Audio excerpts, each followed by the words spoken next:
জামা নয় আত্মসম্মান, নীলডাঙ্গায় ব্যতিক্রমী 2 টাকার হাট। নিজের কথা না ভেবে সমাজের প্রান্তিক শিশুদের মুখে হাসি ফোটাতে এক অনন্য দৃষ্টান্ত গড়লেন বীরভূমের নীলডাঙ্গার বুদ্ধিশ্বর মণ্ডল। পেশায় তাইকোয়ান্ডো কোচ হলেও সমাজ সেবায় তার বড় পরিচয়। তার বিশ্বাস, জামা কাপড় নয়, আমি দিচ্ছি আত্মসম্মান। সম্প্রতি বোলপুর থানার অন্তর্গত নীলডাঙ্গা গ্রামে অনুষ্ঠিত হয় ব্যতিক্রমী 2 টাকার হাট। কোনো সংস্থা নয়, একেবারে একার উদ্যোগে আয়োজিত এই হাটে ছোট বড় প্রায় 300 জন শিশু ও গ্রামবাসী নিজেদের জন্য কিনেছেন পুরনো হলেও ব্যবহারযোগ্য জামা কাপড়। এর সঙ্গে প্রতিটি শিশুকে বিনামূল্যে দেওয়া হয়েছে একটি করে 10 টাকার ডিটারজেন্ট প্যাকেট, যাতে তারা নিজের হাতে কাপড় ধুয়ে পড়ে।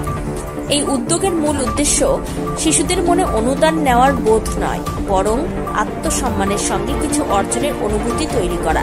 বুদ্ধিশ্বরবাবু বলেন, আমি নিজেও ছোটবেলায় পুরনো জামা পরে বড় হয়েছি, তাই আমি জানি এর গুরুত্ব। জামা কাপড় সংগ্রহের জন্য তিনি মানুষের বাড়ি বাড়ি যান, ফোনে যোগাযোগ পেলে নিজে গিয়ে নিয়ে আসেন। কোনো এনজিও বা সরকারি ফান্ড নয়, শুধুই ব্যক্তিগত উদ্যোগে তিনি সমাজে এই মানবিক বিপ্লব চালিয়ে যাচ্ছেন। নীলডাঙ্গার পাশাপাশি সাহেবডাঙ্গা, দুনাইপুর, বাগানপাড়া, বনডাঙ্গা মোট 5টি গ্রামের মানুষ উপস্থিত ছিলেন এই হাটে। সমাজের সহানুভূতিশীল মানুষদের দান আর বুদ্ধিশ্বরের নিঃস্বার্থ শ্রম মিলেই সম্ভব হয়েছে এই আয়োজন।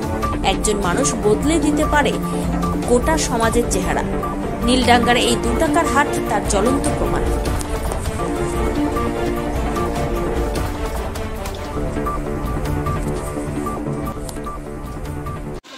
আজকে 2 টাকা পুরনো জামা কাপড়ের হাট বসিয়েছি নীলডাঙ্গা গ্রামে, যেখানে 2 টাকার বিনিময়ে পুরনো জামা কাপড় দেওয়া হচ্ছে। আমাকে অনেক মানুষ সহযোগিতা করেছেন, সিউড়ি, বোলপুর, লাভপুর, কিন্নাহার এবং বাইরে থেকে অনেক সুহৃদয় ব্যক্তিগণ সহযোগিতা করেছেন, তাদেরকে অসংখ্য ধন্যবাদ।